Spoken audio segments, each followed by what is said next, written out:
Assalamualaikum warahmatullahi wabarakatuh. Halo teman-teman, jumpa lagi di channel YouTube Kak Rahma Suri Rahma. Jadi, seperti yang kalian lihat dan sesuai judul, di sini Kak Rahma akan membahas tentang si keladi ini secara umum dulu, teman-teman. Nanti khususnya akan Kak Rahma buatkan video buat kalian itu per tahap-tahapnya sedetail mungkin, seperti itu ya, teman-teman. Jadi, yang akan Kak Rahma bahas di sini adalah perawatan si kaladium. Jadi ramai banget itu yang DM Kak Rahma dan yang menanyakan secara langsung juga bagaimana sih cara Kak Rahma merawat si keladi-keladi ini biar bisa cantik-cantik terawat gini dan menghasilkan warna yang mentereng juga yang berbatang rendah. Di sini Kak Rahma memiliki 5 langkah dalam perawatan si keladi, mudah banget. Hal yang pertama yang harus kalian lihat adalah media tanamnya. Media tanam keladi enggak boleh terlalu padat gitu.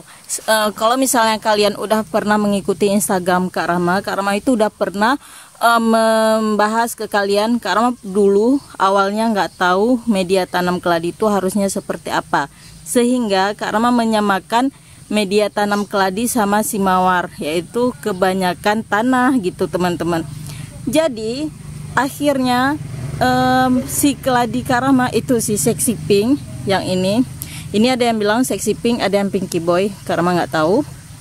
Yang jelas Kak Rahma selalu mengatakan ini si sexy pink itu dia mengalami dorman sehingga tumbuh daun satu gugur satu, itu akibat media tanam terlalu padat. Kak Rahma search di Google dan lihat di komunitas keladi gitu.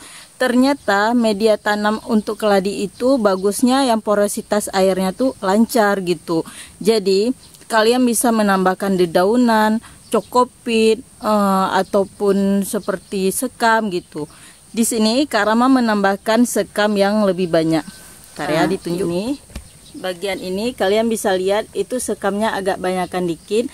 Kak Rahma memberikan itu perbandingan 3:1. Lebih detailnya nanti akan Kak Rahma buatkan video tersendiri mengenai media tanam si keladi ala Kak Rahma. Sekarang Kak Rahma jelaskan aja secara umum, semoga kalian mengerti juga.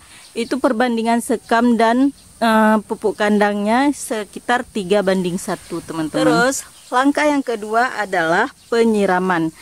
Keladi itu adalah tanaman yang penyuka air yang banyak gitu. Jadi kalau misalnya media tanam kita itu udah oke, sebanyak apapun kita siram, maka umbi keladi kita atau keladi kita itu enggak gampang busuk. Itu kuncinya teman-teman.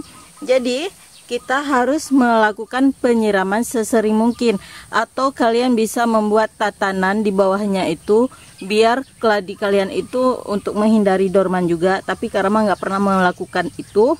Jadi selalu aja setiap hari Kak Rahma ngecek tuh keadaan si keladi. Kalau misalnya dia kering, Kak Rahma akan menyiramnya 3 hari sekali. Maksudnya 3 hari sekali, 3 kali sehari teman-teman, maaf. Pagi, siang, dan sore hari. Tapi kalau misalnya normalnya sih, kalau misalnya cuacanya nggak terlalu menyengat gitu, pagi dan sore aja. Tapi kalau misalnya cuaca hujan, itu Kak Rahma nggak menyiramnya sama sekali teman-teman. Jadi waktu Kak Rahma melakukan penyiraman itu di media tanam dan di daun. Untuk lengkapnya nanti kalian bisa cek video di next video ya. Langkah ketiga adalah penempatan. Si keladi ini adalah penyuka ditempatkan di tempat yang terkena cahaya matahari langsung. Jadi teman-teman, Kak Rahma dulu pernah punya cerita, itu pernah Kak Rahma post juga di Instagram tuh, udah lama banget kayaknya. Kalian bisa cek aja nanti cerita-cerita Kak Rahma. Kadang Kak Rahma kan suka bercerita gitu teman-teman. Oke. Jadi dulu awal-awal Kak Rahma tanam si keladi hias itu Kak Rahma tempatkan di teduh. Tapi batangnya itu memanjang, nggak kokoh sama sekali. Dan yang Kak Rahma nggak suka sama sekali itu warna daunnya itu pucat banget, nggak menonjol sama sekali. Jadi di sini Kak Rahma menempatkan di tempat yang panas. Sebenarnya seperti ini teman-teman ya. Kalau misalnya kalian tempatkan si keladi ini di teduh, maka tangkainya tuh akan nggak kokoh, nggak padat sama sekali, memanjang gitu. Dan warna daun akan pudar dan sedikit tipis. Tapi kalau misalnya kalian tempatkan di tempat yang panas menyengat gitu. Maka tapi kalian harus menjaga kelembaban media tanam ya. Jangan tempatkan di tempat yang menyengat tapi kalian kurang menyiram. Nanti yang ada daunnya tuh gosong, nggak bagus sama sekali. Jadi kalau misalnya tempatkan yang di tempat panas, itu kalian akan mendapatkan keladi dengan tangkai yang lebih memendek, lebih kokoh, dan warna daun tuh lebih cerah. Dia emang keluar banget warna daun. Seperti yang kalian lihat, misalnya ini coklat, dia tuh lebih coklat, ataupun si ini nih lebih merah gitu, ataupun si ini nih lebih keluar pinknya gitu teman-teman, nggak hijau seperti ini. Ini akibat diteduh. Jadi waktu ini karena tempatkan di teduh, dia warnanya agak kehijauan, tapi di saat ditempatkan di panas seperti ini. Dan kalau misalnya di tempat yang panas itu, dia daunnya itu akan tebal gitu teman-teman. Kalau misalnya, tapi ukuran daun tuh agak mengecil. Tapi kalau misalnya kalian tempatkan di tempat yang ada naungannya, itu batangnya bagus, enggak terlalu memendek tapi enggak memanjang juga, dan warna daun keluar karena dia juga terkena sinar matahari, tapi enggak semerah si tempat panas full gitu teman-teman. Jadi kalian bisa menempatkan sesuai keinginan kalian. Oh, kalian mau keadaan keladi kalian tuh seperti apa, mau tebal, merah, pendek itu, atau mau diteduh yang tipis, atau mau di tempat yang sedang-sedang aja gitu.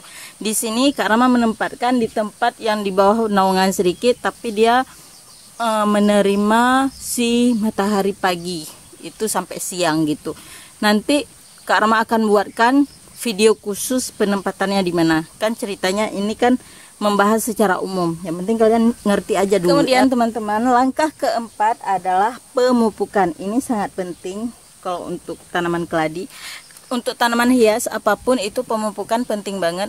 Karena gini, kalau misalnya ibarat kita tuh kalau misalnya siram-siram aja tuh ibarat mandi gitu. Sementara makannya nggak dikasih. Sementara pupuk itu kan nutrisi bagi si tanaman. Jadi di sini kalau misalnya untuk tanaman keladi hias, Kak Rama selalu memberikan pupuk daun. Terserah kalian mau pakai pupuk apa, itu suka-suka kalian. Dan yang harus diperhatikan adalah kalau misalnya Kak Rama sendiri itu waktu memberikan pemupukan keladi itu jangan disemprot di daun, karena pengalaman Kak Rama juga waktu Kak Rama semprotkan di daun, Kak Rama nggak tahu entah dosisnya itu karena terlalu berlebihan ataukah memang keladi itu seperti itu. Waktu Kak Rama semprot di daun itu dia kayak menipis, daunnya kayak bercak-bercak gitu, dan nggak bagus sama sekali, kayak terkena sengatan sinar matahari sampai daunnya tuh gosong gitu. Jadi Kak Rama cari aman tuh sampai sekarang Kak Rama lakukan. Kalau pemupukan itu Kak Rama taruhnya di tanah, enggak dekat-dekat batang juga. Itu pupuk daun ya, khusus si keladi ini. Kalau misalnya aglo lain ceritanya, begonia lain ceritanya, tapi kalau misalnya keladi Kak Rama perlakukan seperti itu. Untuk jelasnya Kak Rama akan buatkan sebuah video untuk kalian bagaimana cara pemupukan si keladi. Dan langkah yang terakhir, yang kelima, itu adalah membersihkan rumput-rumput liar di sekitaran pot ini. Karena kalau kalian biarkan si gulma-gulma itu muncul, dia akan memakan makanan si keladi. Itu nggak bagus, nggak cantik sama sekali ya kan teman-teman. Jadi seperti ini, kalian bisa lihat karena sengaja sisain satu rumput biar bisa menunjukkan ke kalian bahwa ini adalah gulma, nggak bagus bagi si keladi.